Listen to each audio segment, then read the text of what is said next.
Bonsoir, comment vous allez? Je suppose bien. Ok, permettez. Ok, ok.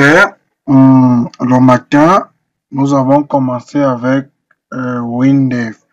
Pour ceux qui sont pour la formation WinDev, ils ont suivi.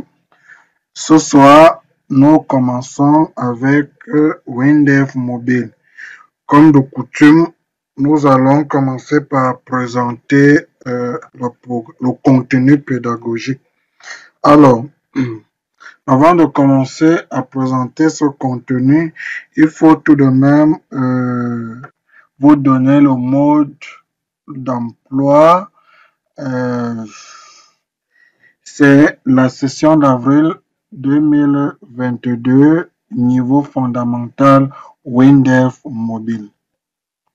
Alors, après chaque séance, les participants auront le support vidéo, généralement en privé, de deux, les séquences de cours.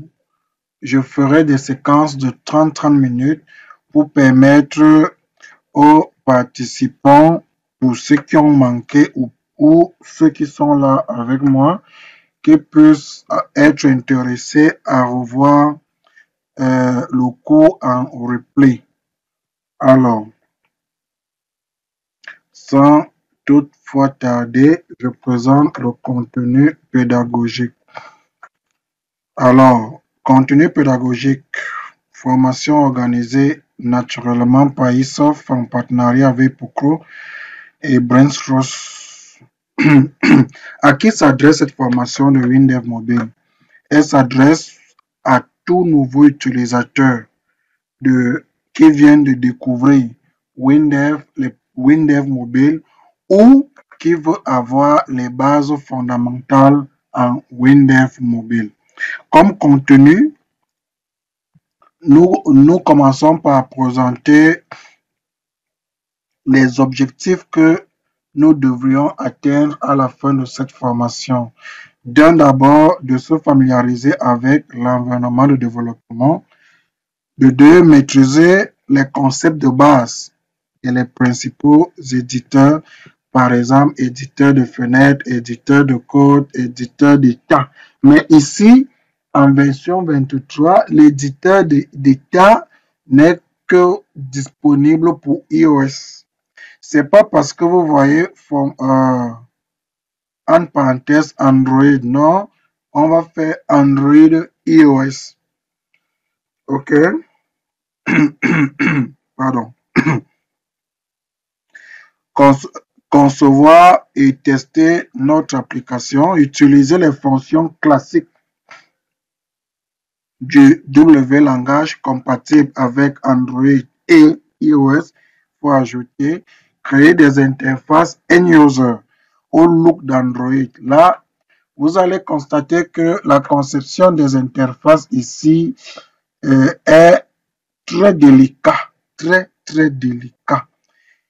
Ça prend beaucoup de temps parce que une application Android ou iOS dont l'UI a été mal conçue ne peut attirer personne, même si votre application viendrait à résoudre un problème crucial ou un problème d'actualité.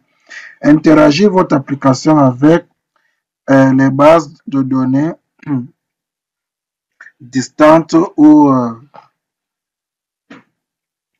oui, possibilité d'envoyer des notifications par SMS et par mail.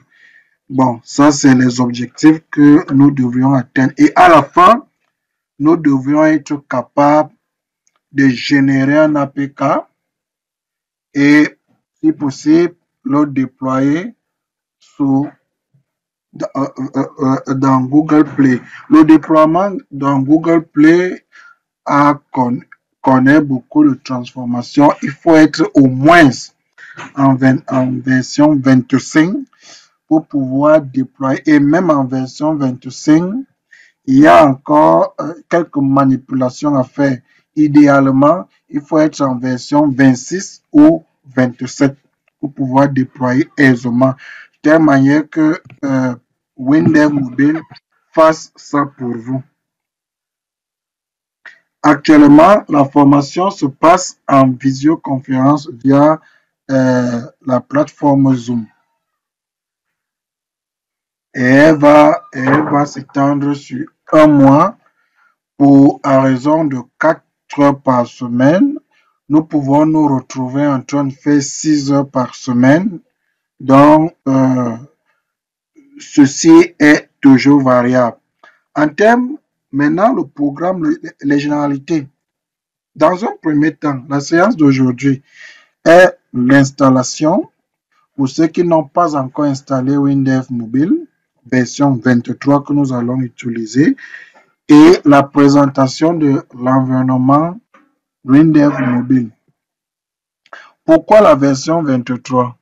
Parce que la version 23 est pour moi une version intermédiaire entre les versions supérieures et les versions inférieures.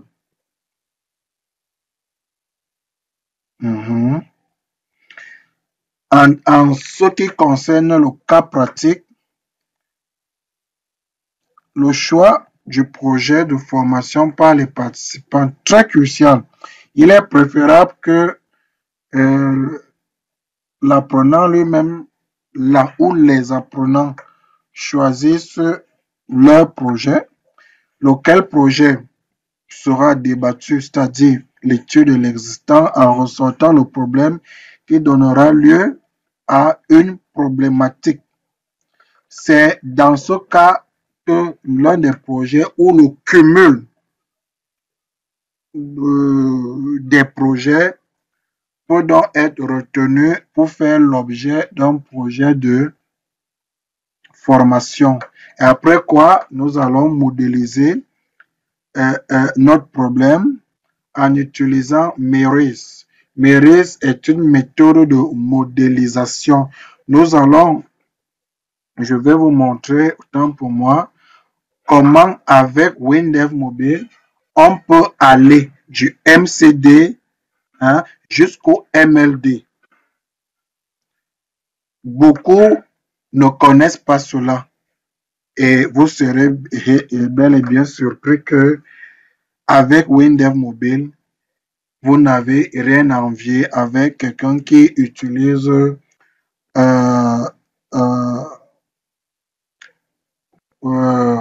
PowerMC, son nombreux Star Algo pour pouvoir faire la modélisation. D'autant plus que quand vous faites votre modélisation avec Windows, vous êtes sûr et certain avec beaucoup de garanties que vous n'allez commettre aucune erreur en ce qui concerne l'interaction entre les tables pour ceux qui sont habitués avec MySQL et les fichiers de données pour ceux qui sont habitués avec le W langage. Et il faut noter ici que après chaque séance, un exercice sera toujours donné et fera l'objet d'une correction à la séance suivante. Et après, nous allons attaquer les interfaces graphiques telles que je vous ai dit là-bas. Les interfaces graphiques prennent beaucoup de temps. La conception de ces interfaces prend beaucoup de temps pour ce qui est du mobile parce que nous recherchons ici de l'esthétique. Nous recherchons du beau. Et tout le long de cette formation, vous retrouverez du beau. OK. Gestion des médias, gestion des multiplateformes. Justement, c'est ce que je disais dans le temps. J'ai mis Android, non. On peut aussi faire de l'iOS. Alors, pour iOS, je n'ai plus besoin à reprendre tout le projet. Je charge ou je crée une autre configuration iOS et il y aura juste quelques petites modifications au niveau du code que nous allons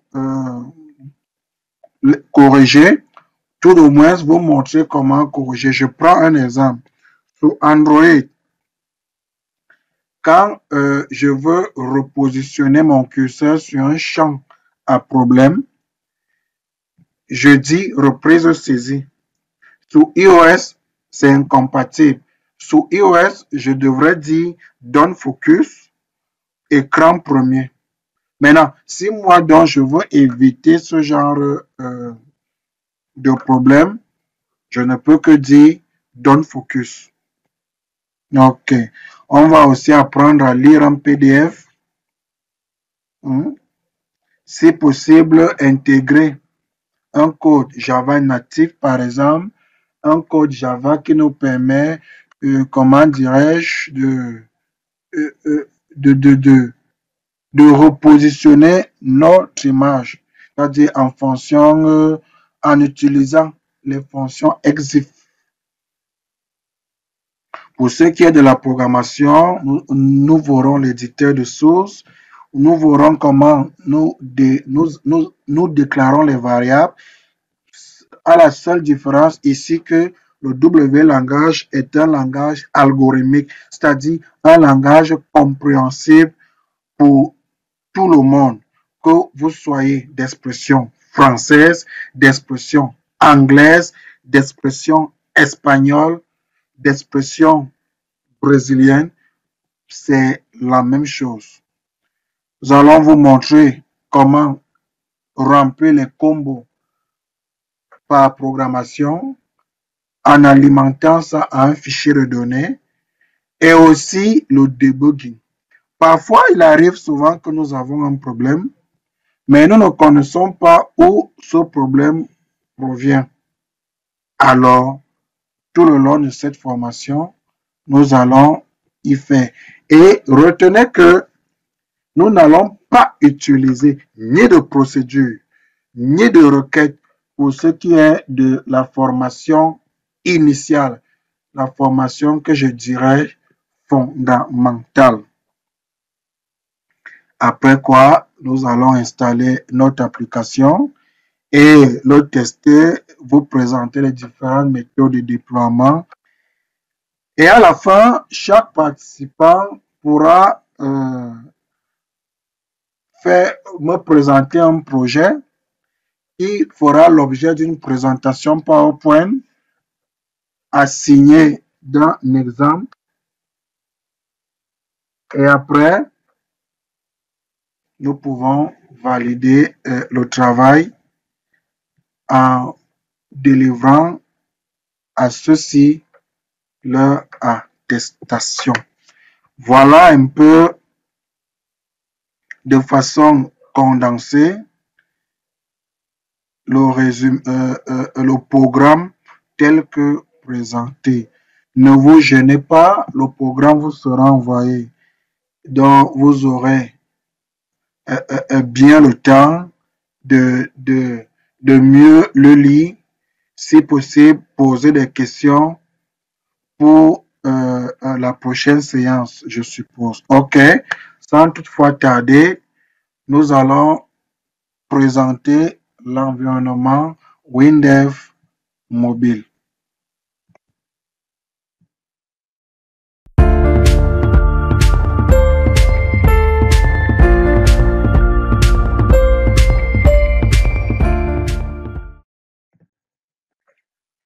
OK. Voilà lancé la version 23 de WinDev mobile. Vous voyez notre fenêtre d'accueil. Nous avons là créé un projet. C'est ce que nous allons faire. Ouvrir un projet. On ouvre un projet qui a déjà été créé, soit par vous, soit par quelqu'un d'autre. Ouvrez un exemple. WinDev mobile vient déjà avec des exemples en standard. Donc, quand vous installez WinDev mobile, les exemples s'installent aussi de façon automatique et un cours d'auto-formation. Alors, revenons au niveau des exemples. Vous voyez, Voici des exemples qui viennent en standard. On va exécuter par exemple un exemple. On va peut-être exécuter cet exemple.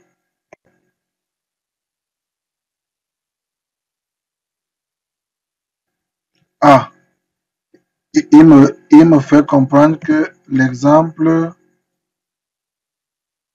a été, excusez, que l'exemple a été ouvert en version 25. On va, on va chercher.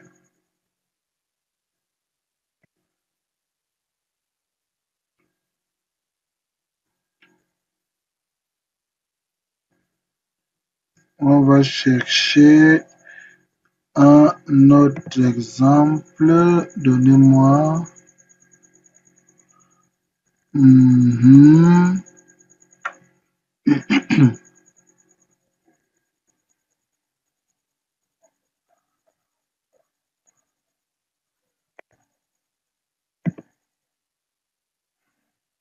Voilà.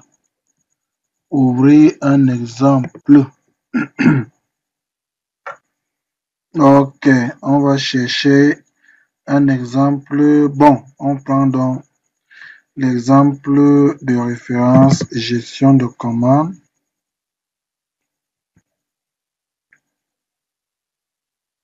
Voilà, voilà.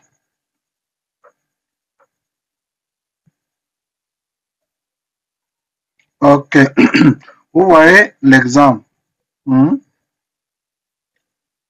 Voilà donc en quelque sorte un exemple. Si nous l'exécutons, permettez, nous allons voir l'exécution de cet exemple.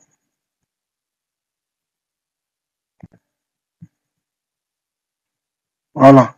Vous voyez, c'est c'est enfin, c'est ce genre d'application, ce genre de rendu autant pour moi que vous aurez. Vous voyez, je clique, j'ai mon exemple. Hmm. Je peux ajouter une fiche. Je peux ajouter une fiche. Je peux le modifier. Maintenant, en termes de commande, pardon. Mhm. En termes de commande, je peux ajouter une commande. Hmm. C'est-à-dire, je prends un client, j'ajoute un produit. Hmm. Fais 1, 2, 3. Vous voyez un peu. Je peux encore prendre un autre produit.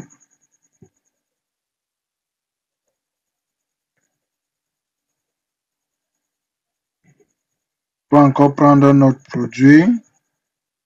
Je fais pareil. Et quand je suis sûr que j'ai terminé, je peux valider la commande. Mhm. La commande n'a pas été facturée. Je peux la facturer. Voilà.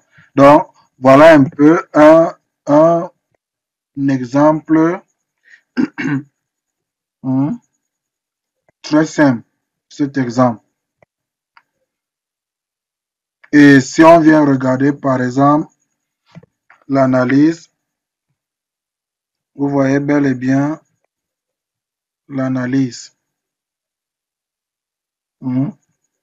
Donc, voilà un peu, en quelque sorte, un exemple. Oui.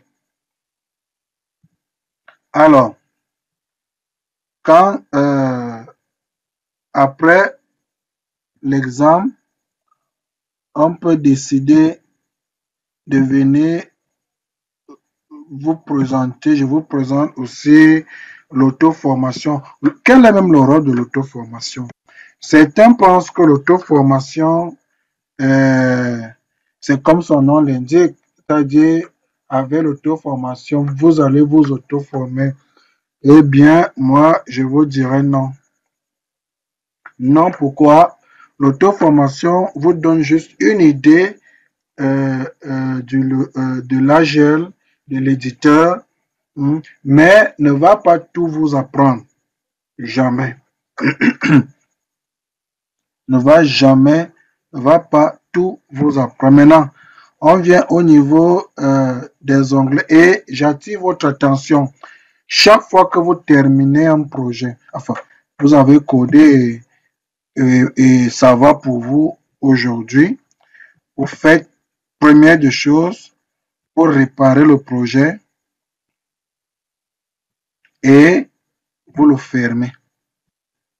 Fermez le projet.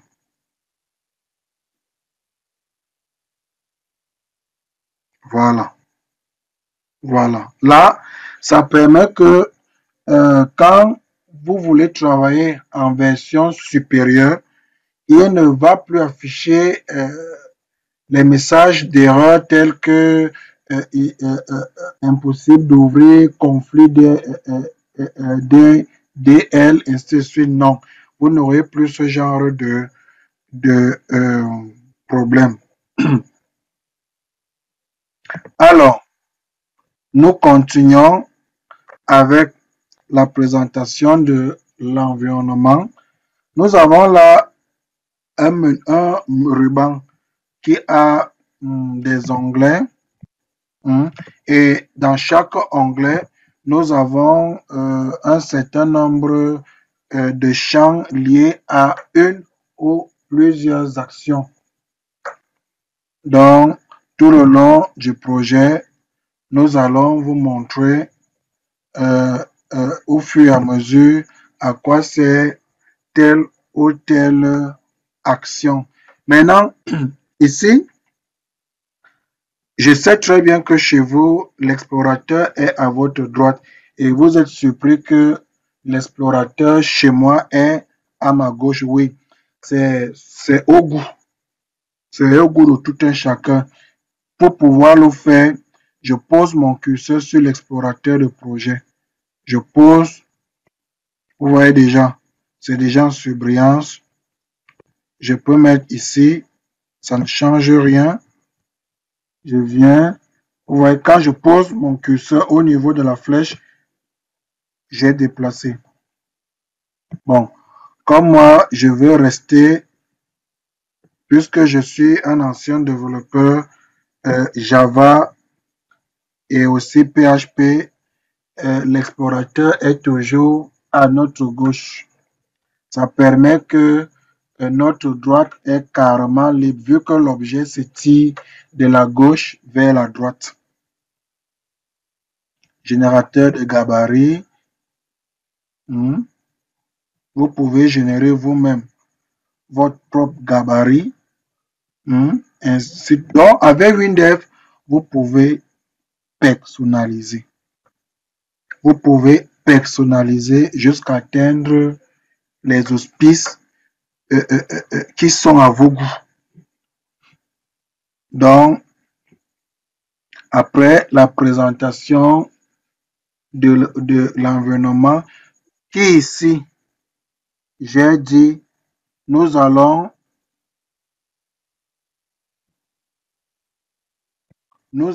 toujours y revenir. Toujours. Donc, c'est pas parce que nous avons présenté que nous n'allons pas faire, par exemple, un tour éclair.